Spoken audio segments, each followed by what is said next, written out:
Hello, everyone, and welcome to my channel. And I've made it official. I've actually been just creating videos and uploading them to Rumble. And so I made it official. I created a channel. I'm really excited about it. It's called The Jerry Moore Show. And I decided to dump YouTube because I wasn't actually getting any hits on there. I'll be honest. And I mean, not that I was, disappointed about that. It's just, who the hell am I? So, and I guess I kind of got lost in the tall grass on YouTube and on Rumble. I was, getting a lot more activity. So, I'm really excited about that. And I'm not saying I can't make it on YouTube. Maybe I can, maybe I can't. It's just a matter of putting them there. It doesn't take any more effort or anything. And maybe I will keep uploading them there. But for now, I'm going to stick to Rumble. And this channel I created because, and I'm basing everything on truth. Now, there's a lot of people who say that, and I think when people talk, no matter what it is they're talking about, they maybe in a way think they're telling the truth, or if they know they're lying, of course they want to make people believe they're telling the truth, even though they know they're not being truthful.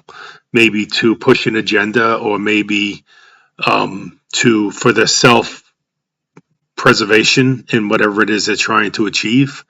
And so knowingly lying to believe you're benefiting somebody else by not being truthful. And I'm not trying to judge anybody. I'm not trying to say what they're doing is right or wrong. But if you're what you're saying is not knowingly truthful, then I personally think that creates problems, even though at the moment it may not seem that way. And I actually wrote something called it's called when stretching the truth becomes a lie, and that was based on the fact that if saying that a woman's dress, you say it looks nice when it doesn't, or if somebody asks about a tie and and they ask what this tie looks like, and so if you really don't think it looks good, but you want to think the other person looks good because they're wearing it, so you say that, yeah, it looks fine, then I don't know, did you tell the truth? Did you stretch the truth? So something as simple as that. But so that's and sometimes if you can withhold the truth, I think, to spare somebody, but when the truth needs to be said, I think it should be said. And again, withholding the truth, I think, is better than not telling the truth. If you're going to speak truth. And that's just how I feel about it. And maybe somebody's feelings will be hurt, but maybe down the road they'll be better off having had known the truth to begin with. So, and also I wanted this channel to it's pretty much going to be based on my personal experiences, and I talk a lot about the voices in my head. And when I say I talk a lot, I'm not just generally talking about what I've said into this camera on the show, but also throughout my life. The voices in my head. And I have no idea what other people's experiences are. And the other thing I always like to say is I am not a trained licensed therapist, far from it. I have a high school diploma. I have had a lot of life experiences, and that's where this is coming from. I've done a lot of things. Things that I'm very, very proud of, things I'm very ashamed of, and a lot of regrets, and a lot of victories, a lot of defeats, and literally crawling out of the gutter, and just persevering and persistence, and going back to the voices in the head. That is, I guess, something that we all experience, kind of that voice that guides us along. And who is that? What is that? Is it, I don't know. Do only humans experience that? Do animals experience that? You could see the behavior of, let's say your dog or a pet. And I mean, what's going on in a dog's head when it's laying there and it hears something outside and it kind of perks its ears up? And so is that dog actually have a voice, or is it strictly react? I don't know. That's a good question. So, but the voices that guide me, that have been protector and adversary, and that voice has told me, protected me, but also, quite honestly, told me you're not worth living. That life is too tough. Put a gun to your head and pull the trigger. And I've been there. I've been there. And I actually wrote something else about that. And I believe I posted a video about that, so I'm not going to get all into that. But so how to change the narrative of that voice, because that's, you could think of that voice as ideas, as a guide, as a like I said, a protector, an adversary. So it's there, it's not going away. So how do you change that narrative? How do you make that work for you? Because it's feels like, self-hate, or, and again, I'm just like speaking for myself. I always like to say that. I always like to make the point clear that I'm thinking that what I went through, a lot of other people go through. So, but I, change that dialogue. When you change that dialogue, your behavior change. When your behavior changes, you start aiming and looking at things differently. And one of the questions that I was always wondering is, why is it so hard to do what we know we should do, and easy to do what we know we should not do? And, what I mean by that is, for me, I was overweight, I was diabetic, I lost my right leg, I'm an amputee because of the diabetes, and to know I cannot eat certain foods because they can kill me, and the temptation was so great, I did it anyway, and kept gaining weight, and the diabetes kept getting worse and worse and worse. And I could be in a certain mindset, the voice telling me I can be great, staying in a diet and doing everything right and losing the weight and feeling wonderful about myself and showing the world what a great person I am because I managed to lose the weight and control my diabetes. Then all of a sudden, another condition comes along, and there's the cuckoo clock, 11 o'clock, so I'm going to talk through it. I love my cuckoo clock. So, and those conditions will change, and then something will happen, an outside force, and then all of a sudden, maybe sitting in a diner, hanging out with your friends, and under other situations, you would not even thought about touching that ice cream, and then just one time, and you eat the ice cream. And why? What happened inside, specifically your head, that caused you to do what you know is destructive? What is that? And it took me a long time to figure it out, but I think I'm figuring it out. And I knew to really understand what was going on, I had to understand more about what goes on in the brain and what goes on in the head. So I started reading. And, we've heard all the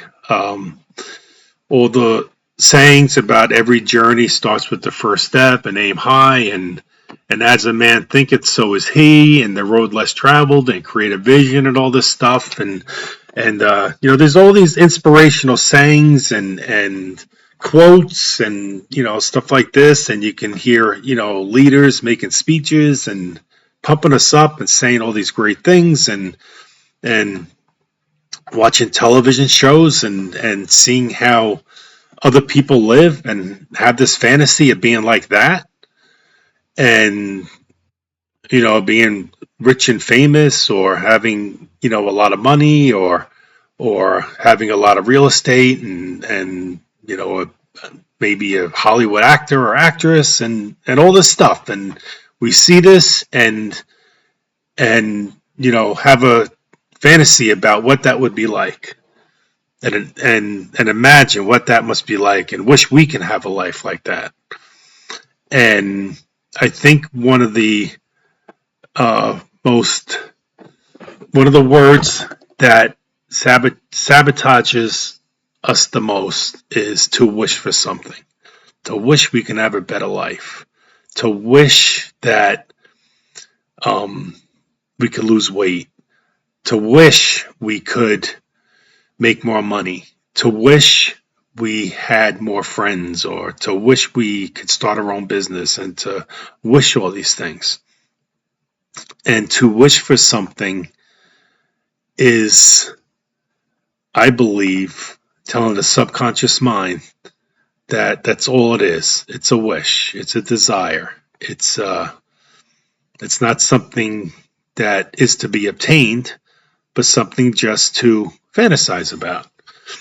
So I started reading a lot, and the reading habit was one of the toughest things that I knew I needed to create, but that was a challenge in of itself. And there's a lot of reasons for that, which I'm not going to get into right now. But I wished I had a better reading habit, and I would pick up a book I knew I should read, that I knew was going to help me, and I would start reading the first chapter, the first paragraph, and then not understand a word of it, and have to go back and read it again, and not being able to comprehend, absorb any of it, and say, what's the use of this, and tossing the damn things to the side, and that would be the end of it. And I wished I was a better reader. So that wasn't working. But I knew I had to create a reading habit, because I knew that was what's going to help me. And the reason why I thought that was going to help me is because that is what I've heard from other advice given, and reading is fundamental and stuff like that. And so I knew reading would be beneficial to me. So I decided that what I was going to do is, whether I understood it or not, I was just going to read and see what happened. So I started reading like Dale Carnegie and Og Mandino and Jordan Peterson and Carl Jung and Sigmund Freud, Friedrich Nietzsche, Steve Covey, and Les Giblin, books like that, authors like that. And I would just read it, and whether I understood it or not, I kept reading it, and things started to happen. I started to understand more about what it is I had to do and why I had to do it. And instead of wishing things, I started to picture things. And what I learned was if I were to wish I could lose weight and control my diabetes, then that's all it was a wish. But what I started to do was to think in pictures and picture an image of myself as having had lost weight. Now, I know I can't get my leg back, and that's okay. But it was a image, creating an image of me in my conscious mind of having had lost weight. And the only way I can lose weight, I knew, was to control my eating and to exercise more. There's no secret. There's no other way to lose weight but to eat properly, whatever that is, and to move around. So when I pictured what I would look like having had done those things, it made it easier to do those things. And it made it easier to say no to the ice cream. It made it easier to say no to the cake. It made it easier to say no to the things I knew were not going to create the image of what I had in my mind that I fed my subconscious mind. And that helped. Man, that helped a lot. And and just to have that positive affirmation, that getting that voice to change its narrative in my head, and telling that voice, that image that I wanted to create for myself. And that made it a lot easier. And I started to look at things a little bit differently. And instead of looking outward, and my self-image was I think for a lot of people, everybody basically, self-image, I guess we could define as what we think other people think. So when we look at people and we think what they're thinking, and then when we think what they're thinking, we create that narrative and we feed that voice. And if that's a negative thought, if what we're thinking, they're thinking is a negative thought, then that negative thought gets ingrained into a subconscious mind, and that's what your subconscious mind is going to create. So, I mean, when you think, it doesn't know what's good, what's bad, what's positive, what's negative. Is what you feed it is what if it's going to create, and then it's going to tell you, don't worry about it, eat that ice cream, or don't work out or do this stuff, and because it's weird because I used to lay in bed at night and toss and turn and not be able to sleep when I wanted to sleep. But then you end up getting up in the morning or whenever, and all you want to do is go back to bed and go back to sleep. So again, trying to sleep at night, thinking about everything that's going on, not being able to sleep, and then getting up for the day and then wanting to go back to sleep. So what the hell is that?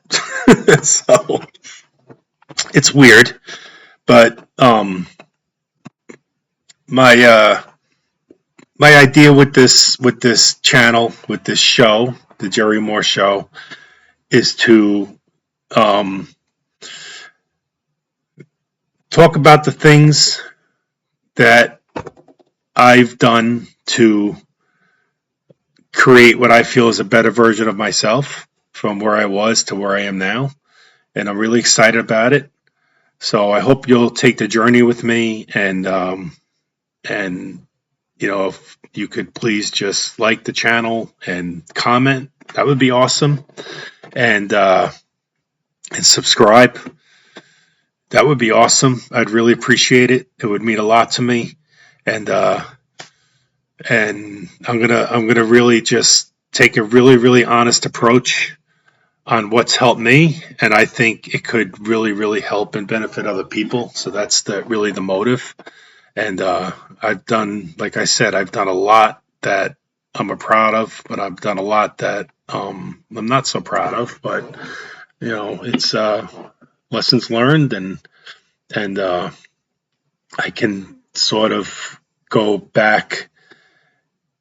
I think that another thing that we tend to do is if there's regrets in our past, not everything, but things that has happened in our past that we really need to deal with and take apart and put them back together. And I think that a lot of what's holding us back from doing the things we know we should do is based on our past experiences and how things turned out, and that fear of sort of stepping on a landmine again, because our mind ultimately wants to protect us for self-preservation. And if we do things that make us nervous, or that kind of reflect in the past, predict the outcome, then there's something in our brain that puts up the red flag and says, no, don't do that. Keep doing what makes you feel comfortable, even though it's bad. And that's the thing that maybe is the toughest to get over, is figuring out how to get past that fear of what might happen. And what might happen is we could get hurt. What might happen is it could be bad. What might happen is it's scary. What might happen is we could lose friends. What might happen is we could die. What could happen is we could find strength. What could happen is we can affect other people in a positive way. What could happen is we could come closer to God. What could happen is we can have a stronger mind. What could happen is we overcome a challenge. And what could happen is we can take a past experience, trauma from the past, and put it back together and take something negative that happened in our life and flip it and make it positive. And I've experienced a lot of that lately, and I want to experience a lot more of that. So I'm really excited. And again, if you can, like the channel, if you like it. If you don't like it, then don't like it. I don't want you to like it for me. Like it for you, because I'm just trying to, like I said, put out stuff that has helped me, made a difference in my life, a significant difference. And here I am doing something that feels weird and uncomfortable, but I'm excited about it. So if you like it, if you could subscribe, that would be great. And if you can comment, that would be even great too, because I like the comments and any questions or anything that I can answer or stuff like that. And so my website is reassuranceconsulting.com, and the number is 607-873-6736, and reassuranceconsulting@gmail.com. And I do, offer some consulting or coaching or something like that on my, if you're interested in something like that. And maybe we can figure some things out together. And I offer a first 30-minute meeting. And it could be over the phone, it could be over Zoom, it could be over a cup of coffee or something like that for free. And we could figure things out. And I think that would be good. So anyway, all right. Thank you so much. Again, like, subscribe, comment, and have a great day. And God bless.